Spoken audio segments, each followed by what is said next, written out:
Lo que encontraste en esa chatarra no existe. Y tú tampoco vas a existir si no lo devuelves esta noche. Llevan 20 años escondiéndola. Ya se acabó el tiempo. Nadie en ese patio polvoriento podía imaginar que la mujer de mono azul manchado de aceite, la que acababa de levantar la mano casi sin querer desde el fondo de la fila, estaba a punto de comprar el secreto más peligroso que San Mateo del Valle había enterrado en 20 años.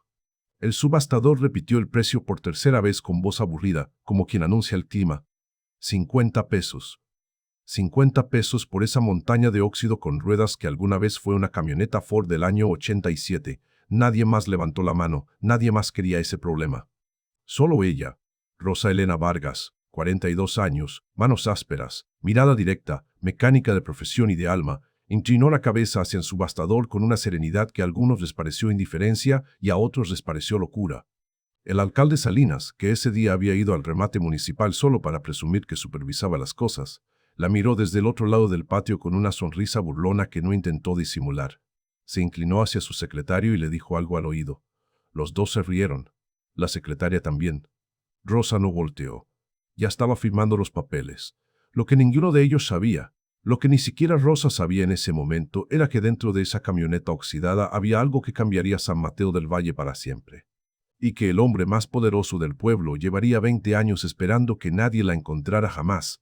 El taller de Rosa Elena Vargas quedaba a 6 cuadras del centro, en una calle donde los árboles habían levantado el asfalto con sus raíces y nadie había mandado arreglarlo en años. Un letrero de madera pintado a mano con las palabras Taller Fermín colgaba sobre la entrada principal, aunque Fermín Vargas llevaba 4 años muerto. Rosa no había cambiado el letrero, no porque no pudiera, sino porque no quería. Era lo último que quedaba del hombre que la había criado. El hombre que le había enseñado a escuchar los motores como si tuvieran voz propia, el hombre que un día llegó a casa con una niña de 3 años en brazos y le dijo a su esposa, con esa sencillez suya que era casi un superpoder, que a partir de ese día la niña sería su hija. Rosa creció entre llaves de tuercas y motores abiertos. Aprendió antes a distinguir el sonido de un carburador roto que a escribir su nombre completo. Sus compañeras de escuela jugaban con muñecas y ella desarmaba los juguetes para ver cómo funcionaban por dentro. No era rareza ni rebeldía, era curiosidad, era una necesidad profunda de entender las cosas desde adentro. Su esposo, Gregorio, había muerto 2 años atrás en un accidente de carretera, un camión de carga que se quedó sin frenos en el descenso de la sierra. Rosa no lloró en el funeral. Lloró 3 semanas después, sola en el taller, con las manos metidas en un motor que no tenía nada de malo, solo porque necesitaba tener algo entre las manos mientras el dolor hacía lo que el dolor tiene que hacer. Desde entonces vivía sola, trabajaba sola, y los sábados por la mañana tomaba café en la banqueta frente al taller con su vecina doña Carmen, que tenía 81 años, una memoria prodigiosa y la costumbre de callar exactamente cuando más importaba hablar. La camioneta llegó al taller el lunes siguiente, remolcada por el viejo Hilux de Rosa. Sus ayudantes, los hermanos Chucho y Beto, la miraron llegar con la misma expresión que uno pone cuando alguien saca a bailar a un esqueleto.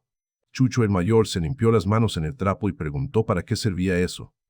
Rosa dijo que para piezas, que había motores viejos que todavía tenían vida, que la gente tiraba las cosas antes de entender lo que tenían. Chucho y Beto intercambiaron una mirada, no dijeron nada más. Pero eso no era lo más sorprendente de ese lunes. Lo más sorprendente fue que esa misma tarde, apenas 4 horas después de que la camioneta llegó al taller, apareció un hombre en la entrada, traje gris, zapatos lustrosos que no eran para caminar en tierra suelta, corbata azul marino. Se presentó como licenciado Torres, asesor legal de don Aurelio Castellanos, y dijo, con esa suavidad artificial de quien está acostumbrado a comprar lo que quiere sin tener que pedirlo, que su cliente estaba interesado en adquirir el vehículo que la señorita Vargas había comprado esa mañana en el remate municipal. Rosa lo escuchó desde debajo del cofre de otro carro. No salió. No levantó la vista de inmediato. ¿A cómo?, preguntó desde adentro. El licenciado Torres mencionó una cantidad que era 10 veces lo que Rosa había pagado, 500 pesos, en efectivo, ese mismo día. Rosa terminó de apretar el tornillo que tenía entre manos, se incorporó despacio, se limpió las manos en el mono azul y miró al hombre con esa calma suya que a veces ponía nerviosa a la gente sin que ella se lo propusiera. No está en venta, dijo. El licenciado Torres sonrió como quien tiene paciencia infinita y dijo que don Aurelio podía ser más generoso si era necesario. Rosa señaló la salida con la llave de tuercas todavía en la mano. El hombre se fue. Pero antes de doblar en la esquina se detuvo un momento y miró la camioneta con una expresión que Rosa no supo leer bien en ese momento. No era frustración, era algo más viejo que eso, algo parecido al miedo. Esa noche Rosa no pudo dormir, no porque tuviera miedo, sino porque estaba pensando. Don Aurelio Castellanos era el hombre más rico de San Mateo del Valle, y probablemente de los 3 municipios vecinos. Había llegado al pueblo 25 años atrás con dinero que nadie sabía bien de dónde venía. Había comprado tierras cuando las tierras no valían nada. Había construido una empresa de distribución de agua cuando el río municipal empezó a bajar de nivel, y hoy tenía más hectáreas que todos los ejidatarios del pueblo juntos.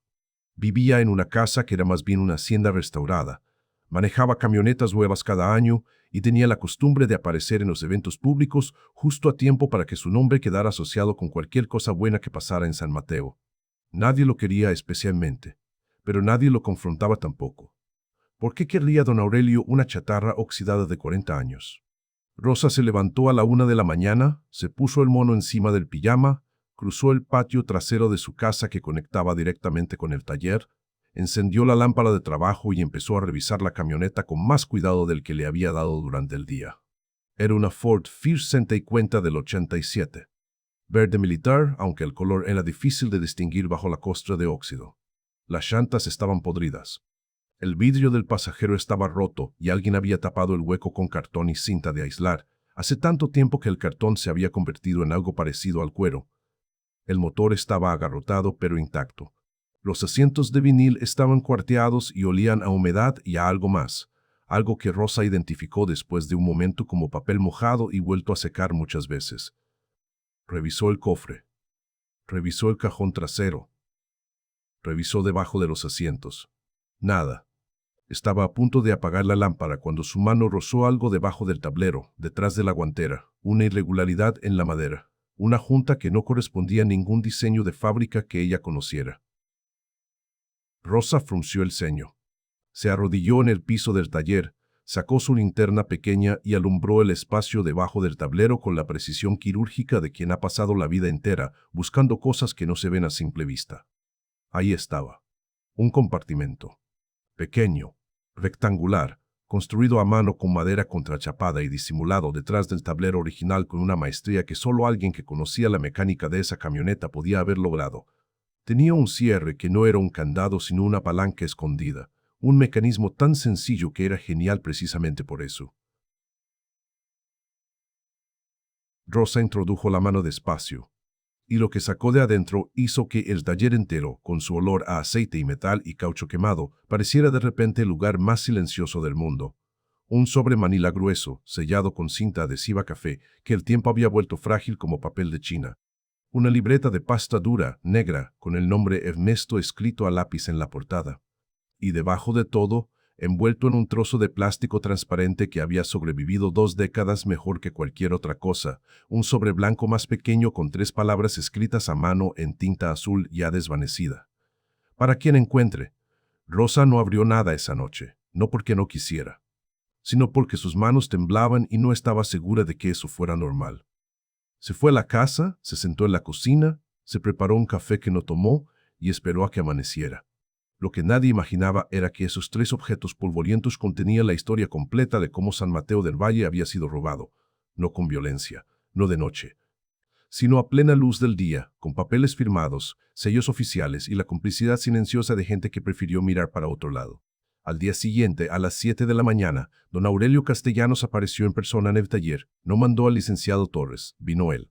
Cosa que en San Mateo del Valle significaba que el asunto era serio, porque don Aurelio no pisaba talleres mecánicos ni calles sin asfalto si podía evitarlo. Era un hombre de 65 años que se veía más joven de lo que era, con ese tipo de conservación que solo da el dinero bien gastado. Cabello plateado, peinado con esa perfección que requiere tiempo y espejo. Ropa de campo cara, de la que se usa para aparentar que uno trabaja la tierra sin ensuciarse. 2 hombres detrás de él que no eran secretarios. Rosa estaba abriendo el taller cuando lo vio llegar. No se movió del lugar donde estaba. Don Aurelio se acercó con una sonrisa amplia, de esas que no llegan a los ojos, y dijo buenos días con la familiaridad calculada de quien practica el encanto como una herramienta de trabajo. Le dijo que había habido un malentendido, que esa camioneta tenía valor sentimental para su familia, que estaba dispuesto a pagar lo que fuera necesario. Rosa lo escuchó sin responder. Chucho y Beto habían llegado ya y estaban fingiendo que acomodaban herramientas al fondo del taller, pero Rosa sabía que no perdían detalle. Don Aurelio amplió la sonrisa y dijo una cifra: 5,000 pesos. Rosa dijo que no estaba en venta. Don Aurelio dejó caer la sonrisa un momento, solo un momento, como quien baja la guardia sin querer. Luego la recuperó y dijo que no entendía por qué una mujer inteligente como ella se complicaba la vida por un montón de chatarra sin valor. Rosa lo miró directamente a los ojos y dijo que precisamente porque era chatarra sin valor, no entendía tanto interés. El silencio que siguió duró 3 segundos, pero esos 3 segundos pesaban. Don Aurelio se fue, esta vez sin sonrisa. Uno de sus hombres se quedó parado en la banqueta de enfrente durante toda la mañana. Rosa trabajó como si no lo viera. Esa tarde, cuando Chucho y Beto se fueron, Rosa abrió el sobre manila. Eran documentos, muchos documentos, contratos de compraventa de tierras con fechas que iban del año 2000 al 2005, actas de asamblea ejidal con firmas que no correspondían a los ejidatarios reales. Fotografías de baja calidad, impresas en papel normal, que mostraban reuniones entre hombres que Rosa no reconoció al principio, hasta que en una de las fotos, en el fondo, casi fuera de cuadro, reconoció un rostro más joven pero inconfundible: don Aurelio Castellanos, sentado a una mesa con él. Entonces, delegado agrario del Estado y 2 hombres más, rodeados de papeles. Había también una hoja suelta, escrita a máquina, que era un resumen de lo que parecía ser una investigación. Alguien había documentado, con fechas y números, cómo las tierras comunales del ejido San Mateo habían sido transferidas ilegalmente a una empresa de fachada llamada Agroinversiones del Norte, Sancaea de Segreve, que tenía como único beneficiario real a Aurelio Castellanos Ruiz, la misma empresa que 20 años después controlaba los pozos de agua del municipio. Rosa se recargó en la silla y miró el techo del taller durante un tiempo que no supo calcular. Luego abrió la libreta negra. Era un diario. La letra era apretada, inclinada hacia la derecha, de alguien que escribía con urgencia pero con cuidado. Las primeras páginas describían reuniones, testimonios, conversaciones con ejidatarios que habían firmado papeles sin entenderlos, ancianos que habían vendido sus parcelas por presión o por engaño, familias que habían perdido el acceso al agua que llevaban generaciones usando. El nombre que aparecía en cada página era Ernesto Vargas. Rosa leyó esa frase 3 veces. Ernesto Vargas. El mismo apellido que el de su padre adoptivo Fermín Vargas. No necesariamente significaba nada. Vargas era un apellido común. Podía ser coincidencia. Pero entonces llegó a la última página del diario, y lo que leyó ahí hizo que se le olvidara respirar durante unos segundos. La entrada estaba fechada el 12 de marzo del año 2004. Decía: sé que Castellanos ya sabe lo que tengo. Sé que no tengo mucho tiempo. He dejado los documentos en el único lugar donde nadie va a buscar, en la camioneta que siempre tuvo Fermín y que le presté hace 3 meses cuando la suya se descompuso. Fermín no sabe lo que lleva. Es mejor así. Si algo me pasa, que alguien lo encuentre, que alguien lo use, por el pueblo. Rosa no podía moverse. Fermín, su padre. La camioneta que Fermín había manejado durante meses sin saber lo que llevaba adentro, que después había de vuelta cuando las cosas se complicaron, que había terminado en el lote municipal después de que Ernesto Vargas desapareciera en un accidente de carretera en la sierra que nunca había sido investigado del todo. 20 años. Esa camioneta había estado en el lote municipal durante 20 años. Y entonces Rosa abrió el sobre blanco. Adentro había un solo documento, una acta de nacimiento, a nombre de Rosa Elena Vargas. Madre, Lucía Mendoza. Padre, Ernesto Vargas. Y abajo, escrita a mano, una nota corta: si llega el día en que alguien la encuentre, que sepa que la di en adopción para protegerla. No podía proteger los dos. Escogí a mi hija. Que me perdone el pueblo. El taller quedó en silencio absoluto. Afuera, en la calle, el hombre de don Aurelio seguía de pie en la banqueta, mirando la entrada. Rosa dobló el documento con manos que ya no le temblaban. Las tenía perfectamente quietas, con esa quietud extraña que viene cuando uno ha pasado al otro lado de algo y ya no hay manera de volver. Su padre no había sido Fermín Vargas, había sido Ernesto Vargas, el hombre que había documentado el robo más grande que San Mateo del Valle había sufrido. El hombre que había muerto en un accidente que no era accidente. El hombre que la había dado en adopción a su propio primo Fermín para que nadie supiera que tenía una hija, para que si algo le pasaba, ella estuviera a salvo. Y Fermín nunca se lo había dicho. Quizás no lo sabía. O quizás lo sabía y creyó que era mejor así.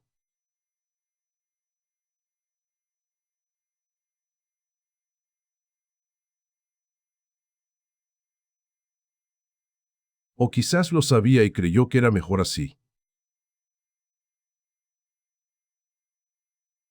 Morquezas lo sabía y creyó que era más sorprendente, era que Rosa Elena Vargas era la hija legítima de Ernesto Vargas, lo que significaba que era la heredera legal de todos los bienes, derechos y documentos que Ernesto hubiera dejado, incluyendo la investigación completa sobre el fraude ejidal, incluyendo el derecho de presentarla ante cualquier autoridad competente no como testigo anónima, sino como parte afectada directa.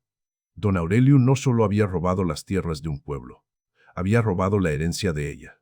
Rosa se puso de pie, apagó la lámpara de trabajo y salió al patio trasero donde la noche de San Mateo del Valle era tibia y llena de grillos. Sacó su teléfono. Buscó en sus contactos el número de Tomás Guerrero, el chico de 27 años que llevaba el periódico local desde su cuarto y que llevaba años pidiendo que alguien le diera una historia de verdad. Marcó. Tomás contestó al segundo timbre, como si estuviera despierto. Rosa le dijo que tenía algo, que viniera al taller, que no le dijera a nadie. La voz de Tomás, normalmente calmada, subió medio tono. ¿Qué tan importante?, preguntó.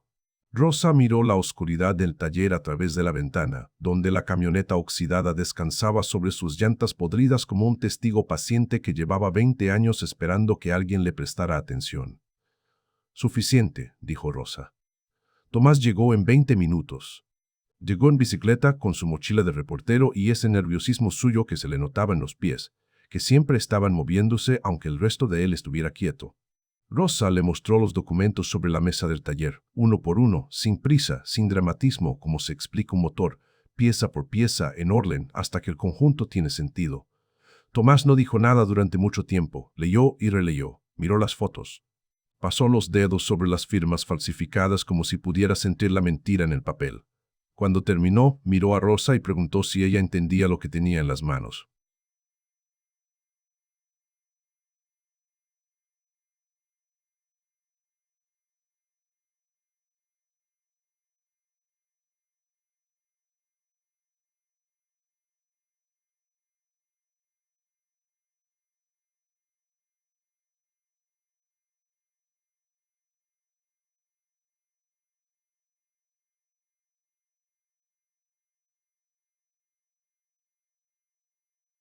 Tomás dijo que don Aurelio tenía abogados, contactos, dinero y posiblemente personas que hacían cosas que él prefería no nombrar.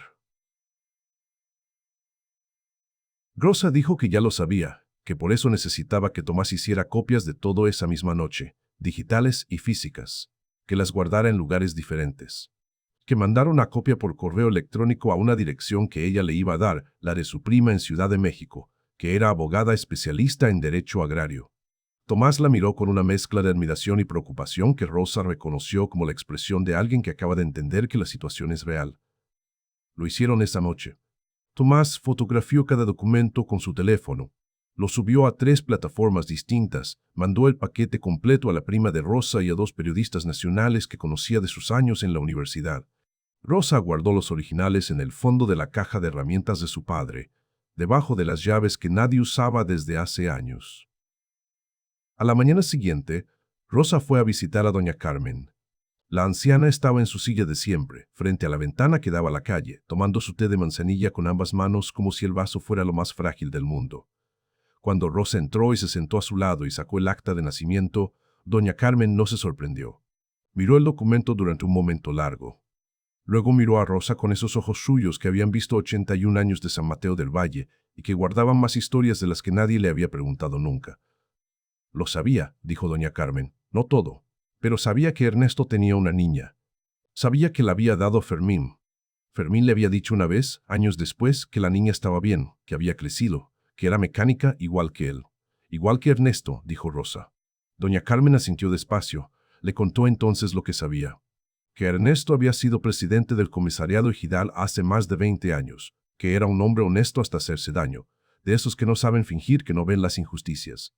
Que cuando empezó a notar que las tierras del ejido desaparecían en papeles que nadie había firmado de verdad, no se quedó callado, que reunió pruebas durante meses, que fue a denunciar al Estado y la denuncia llegó a manos equivocadas, que una noche de noviembre su camioneta apareció al fondo de un barranco en la sierra y el cuerpo dentro, que dijeron que se había quedado dormido manejando, que nadie investigó nada, que las tierras siguieron transfiriéndose, que el pueblo fue perdiendo lo que era suyo poco a poco, tan despacio que cuando quisieron darse cuenta ya no había nada que recuperar, o eso creían.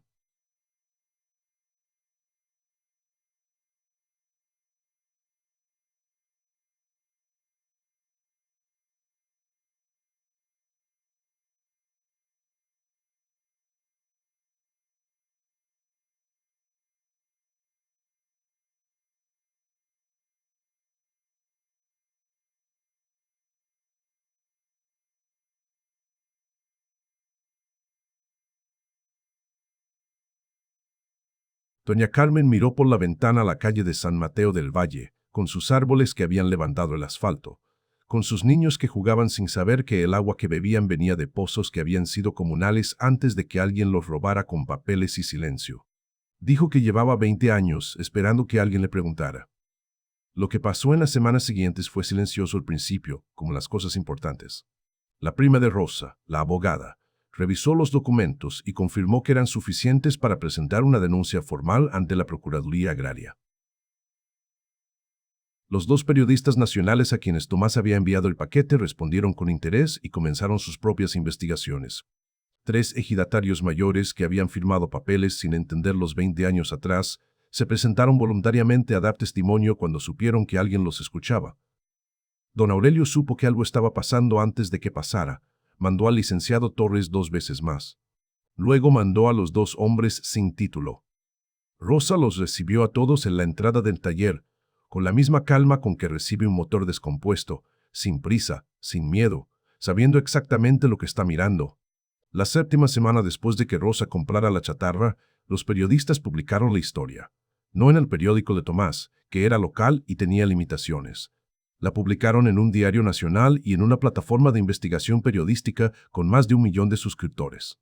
El reportaje se llamaba El agua robada de San Mateo del Valle y tenía fotografías, documentos escaneados, testimonios con nombre y apellido, y un árbol de transferencias de propiedad que mostraba con claridad cómo las tierras ejidales habían llegado, en 10 años, de los nombres de cientos de familias al de una sola empresa. La historia llegó a la Cámara de Diputados el lunes siguiente. El martes, la Procuraduría Agraria anunció que habría una investigación formal. El miércoles, don Aurelio Castellanos dio una entrevista en la que llamó a todo el asunto una campaña de difamación orquestada por intereses políticos. El jueves fue detenido preventivamente mientras la investigación avanzaba. No hubo gritos, no hubo confrontación pública. No hubo momento cinematográfico en que Rosa y don Aurelio se miraran a los ojos mientras la justicia caía como un martillo. No fue así. La realidad rara vez es así. Fue más parecido a lo que pasa cuando uno repara un motor que lleva años roto, silencioso, técnico, metódico, un tornillo, luego otro, hasta que de pronto el motor arranca y el sonido que hace es el de las cosas volviendo a su lugar. La mañana del día en que se anunció la detención de don Aurelio, Rosa abrió el taller como siempre, a las 7 en punto. Chucho y Beto llegaron 10 minutos después. Nadie dijo gran cosa. El radio del taller tocaba música y el café estaba caliente, y había 3 carros esperando reparación. A las 9 llegó Tomás con el periódico doblado bajo el brazo y una sonrisa que casi no cabía en su cara.